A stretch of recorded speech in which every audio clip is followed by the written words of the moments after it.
कराची के इलाके model colony में बिजली की अदम फराहमी के खिलाफ इलाका मकीनों ने एहतजाज करके टायर नजर आतिश किए और रुकावटें खड़ी करके पीपल्स बस सर्विस डिपो का मरकजी गेट बंद कर दिया।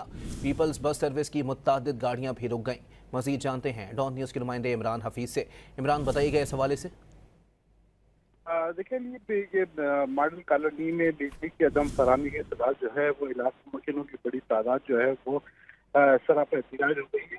तो उसने जो है वो टायर नजर आतिश करके जो है रोड ब्लॉक कर दिया है। मुजाहिदीन ने रुकावटें खड़ी करके पीपल्स बस सर्विस का डिपो है, इसके मरकजी गेट को बंद कर दिया है। डिपो बंद होने से पीपल बस सर्विस की जो है वो आर्जी तौर पर मुअत्तल हो गई और दोनों गाड़ियां जो है वो अंदर ही खड़ी हुई। ऑपरेशन खत्म होने के बाद जो है बस डिपो पर खड़ी की जाती थी। मुजाहिदीन को मुंतशिर करने के लिए पुलिस वहां पर पहुंच गई है। जी, बहुत शुक्रिया इमरान। कराची के इलाके मॉडल कॉलोनी में बिजली की अदम फराहमी के खिलाफ इलाका मकीनों ने एहतजाज करके टायर नजर आतिश किए और रुकावटें खड़ी करके पीपल्स बस सर्विस डिपो का मरकजी गेट बंद कर दिया। पीपल्स बस सर्विस की मुत्तादिद गाड़ियां भी रुक गईं।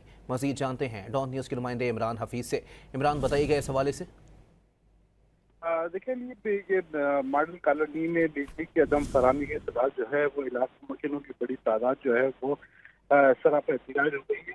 तो उसने जो है वो टायर नजर आतिश करके जो है रोड ब्लॉक कर दिया है। मुजाहिदीन ने रुकावटें खड़ी करके पीपल्स बस सर्विस का डिपो है, इसके मरकजी गेट को बंद कर दिया है। डिपो बंद होने से पीपल बस सर्विस की जो है वो आर्जी तौर पर मुअत्तल हो गई और दोनों गाड़ियां जो है वो अंदर ही खड़ी हुई। ऑपरेशन खत्म होने के बाद जो है बस डिपो पर खड़ी की जाती थी। मुजाहिदीन को मुंतशिर करने के लिए पुलिस वहां पर पहुंच गई है। जी, बहुत शुक्रिया इमरान।